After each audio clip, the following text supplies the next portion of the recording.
So what do you think for the Southern California real estate market? We kind of hinted towards it, like, we're probably not going to see a massive drop in prices, but there is definitely a recalibration where sellers get it, right? Like they can't get top dollar, no contingencies, all cash, close in 7 days. Like it seems like the market is, I guess, evening out a little bit, right? Instead of an extreme buyer's market or seller's market or lender's market because the rates are so low, it's like, all right, everybody understands there's like some deal making to be made. What do this, for context, we're filming this in December of 2022, probably won't drop till February of 2023 because for one of the first times we're way ahead of schedule on our podcast. But what do you see if you're giving somebody advice going into 2023 into the housing market, specifically in Southern California? If you're selling, if you think you want to sell in the next year, do it now. Don't wait. Things aren't going to get better. I mean, you're going to have an uptick in you're going to have more buyers coming on the market cyclically, March, when spring kind of starts. But everybody and their brother that's thinking, oh, I'm going to wait, they're going to put their house on the market at the same time. So if you're thinking of selling, do it now. Don't wait. If you're a buyer, if you have a need, like if you really, like I've got people like sold a condo to this young couple.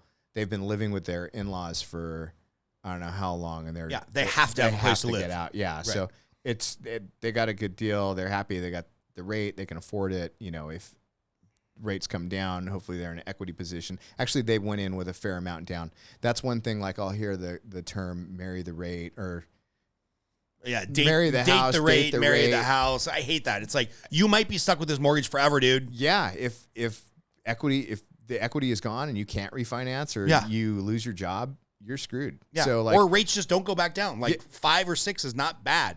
Yeah. Historically. It could be this way for a while. So, don't count on that. If you're going in with 20% down, you've got that cushion, you probably can date the rate.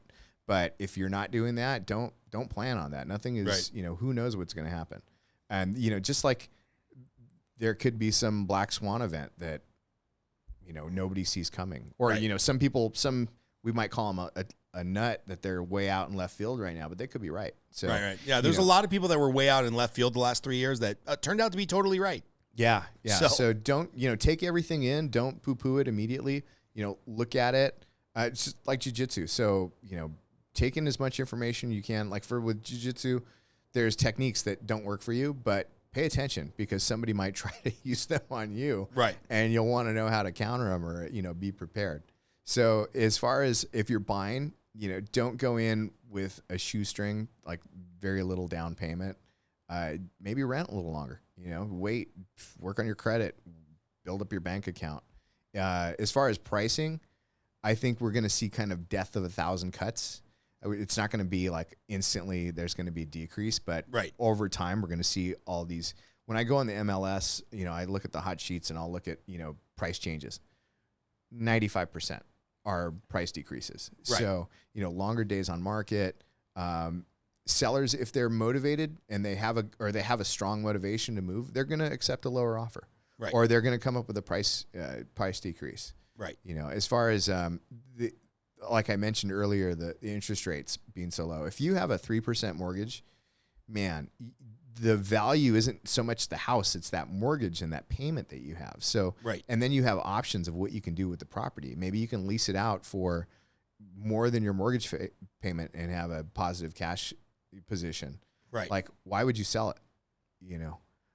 Or some people just don't want to deal with the headaches of being a renter or, being a landlord. Right. So that's going to keep inventory lower than it might otherwise be. But I do think we're going to have people that lose their jobs and they're going to be in a position where they have to sell. Yeah. So yeah, I think about it for myself because like my wife and I are very happy with our house. But it's like, it's kind of track house heaven. We'd prefer to have a pool than not have a pool. We'd prefer to have a bigger backyard, maybe live in a gated community, whatever. But when I look at my mortgage, because we put a decent amount down, and it's like, all right, so I've got like 2.75 or something with no mortgage insurance. With our HOA, I'm like $2,500 a month, I could go drive Uber if I had to pay my mortgage. If Amazon Mortgage comes out tomorrow with an AI that solves and they take all the mortgage in the country, it's like, well, okay, I'll coach some people, I'll do some podcast revenue, hopefully, and I'll go drive Uber and I can make my mortgage. But if we move now and we buy a bigger house with a pool in a gated community with an interest rate that's now double what we could have got, a year ago, I'm just like, we'll make do and take more vacations, you know? And so I think to your point, there's going to be way less inventory because what would have been a move-up buyer maybe we'll decide not to move up. And what would have been an empty nester sell and downsize to save money, they're like, well, it's not really a savings. I'll just stay where I'm at. So I agree with you that the inventory is going to be a problem and maybe keep prices buoyed a bit so we don't see that huge crash in prices. But death by 1,000 cuts, right? If your neighbor goes on the market at 890 and you got to sell, you probably go on the market at 880. And then you replicate that multiple times in a neighborhood over a year, and all of a sudden now the going price is 780, where a year ago it was 880. So Matt and Laura, I mentioned them earlier. We just closed on their property. We listed it at 720, and I think a week before, the house across the street, same model, they listed at 725.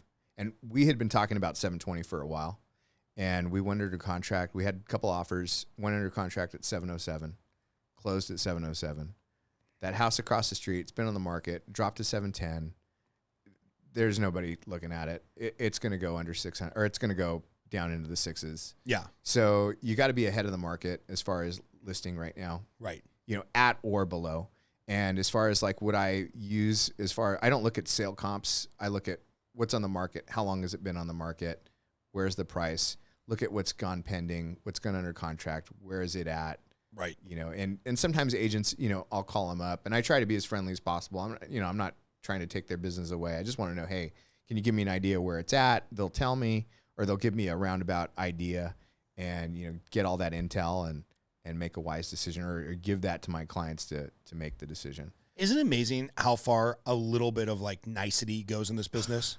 It's like there's so many realtors that have either an attitude or an ego, or they just don't have the interpersonal skills where it's like, I don't want to use this realtor by name because he's awesome and people will probably be mad, but he'll call listing agents and just through being polite, the listing agent will be like, you know what, man, offer $1,021,000 and it's going to be yours. I just want to work with you because you're a cool guy. And that's like not so ethical, but he's so fucking polite.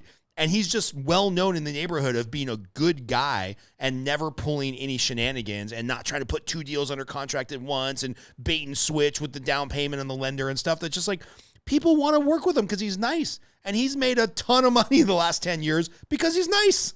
Yeah, I always try to do that. And I want them to want to work with me. Right. So it gives my clients an upper hand and, you know, a clean offer. Like, so the magazine business details everything. Because as soon as somebody gets the magazine, oh, hey, you misspelled this on page 24. Oh, dude, Chris hates it when the second he prints like our live event venues for our coaching events, he'll go through it. He'll come up to me and he'll be like, dude, I forgot to capitalize this T. I'm like, Chris, nobody except for you gives a shit.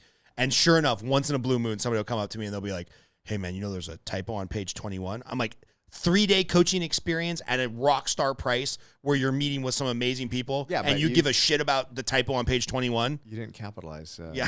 Tuesday.